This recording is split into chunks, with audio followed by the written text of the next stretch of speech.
So this person is asking for research into naltrexone and the Sinclair Method as an effective treatment for alcohol use disorder. I'm going to show you some of that research here. It's been researched for decades, so I'm not going to show you everything, but I will show you resources where you can learn more about it. I know when a lot of people first hear about this treatment, it seems too good to be true. It seems unbelievable because it kind of goes against everything we've believed about what it means to overcome alcohol addiction, meaning, forced abstinence and calling yourself an alcoholic. This treatment lets you reduce your drinking over time. It doesn't require abstinence. It can actually allow people to drink with control and in moderation. But that's besides the point. Let me get to the research papers.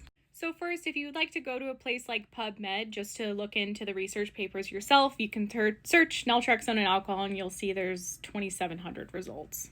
This is a recent article that came out about a research study that was done a couple years ago on naltrexone, and it talks about the new study's targeted approach in which patients were advised to take the pill 1 hour before they expected to drink is less common, although studies go back decades have demonstrating the effectiveness of the as-needed dosing method. This method is called the Sinclair Method, which is what I use and what I talk about. This is in reference to David Sinclair's research where they referenced 8 double-blind, placebo-controlled clinical trials in 5 countries that demonstrated the safety and efficacy of naltrexone as an adjunct treatment in alcoholism.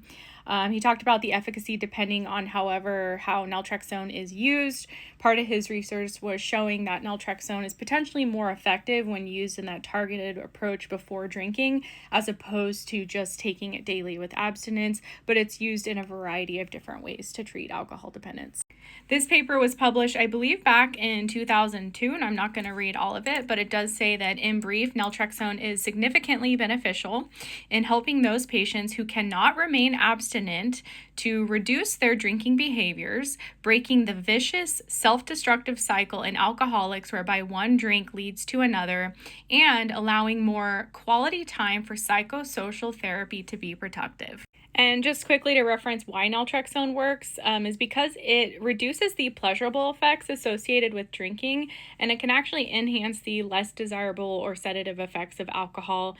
And in my experience, this is more of a gradual process. It's not like drinking is just not pleasurable on naltrexone. Gradually, your brain isn't getting the same level of reward from drinking anymore, and so gradually the brain unlearns alcohol use disorder.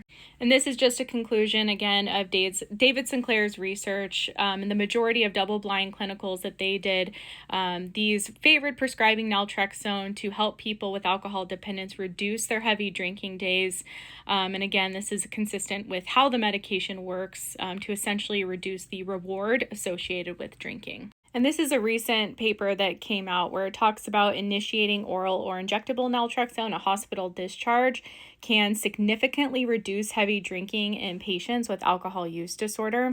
But it's crazy that it says, despite its effectiveness, fewer than 2% of patients with alcohol-related issues are actually even offered the medication. So most people still don't even know this treatment exists, even though it's been researched for decades. So like I said, I could show you a lot more studies because it's been researched for decades. There's a bunch out there, but if you want to check out this book, The Cure for Alcoholism, The Medically Proven Way to Eliminate Alcohol Addiction, this actually dives into all of the research that was done into naltrexone, particularly around the Sinclair Method, which is the alcohol reduction approach.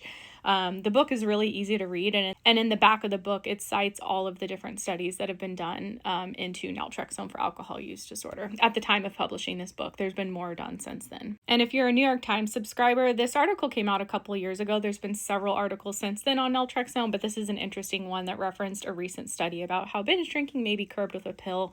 A recent study suggests that the use of a decades-old medicine taken before imbibing could reduce the amount of alcohol consumed.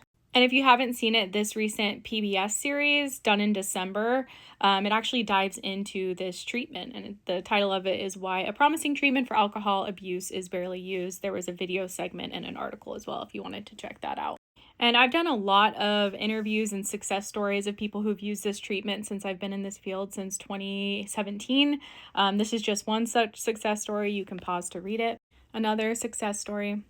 And another one. I have hundreds and hundreds of others like this where people have commented on my videos over the years. Plus, I have recorded success stories on my YouTube channel as well. Okay, this video is long enough. It could have been much longer, but hopefully that helps you understand some of the research that's been done into this medication treatment for alcohol addiction. since the 90s. It's been approved by the FDA since 1994 for alcohol addiction. Most people still don't know about it. Like that article mentioned, less than 2% of people are even offered this medication. Most doctors don't know about it. It's really a grassroots movement where people like me are just demanding it and advocating for it because it's so life-changing and a lot of doctors are unaware. So I hope this gives you the information you were looking for. If you want to learn more about this treatment, all my videos are about it. You can also check out the link in my profile.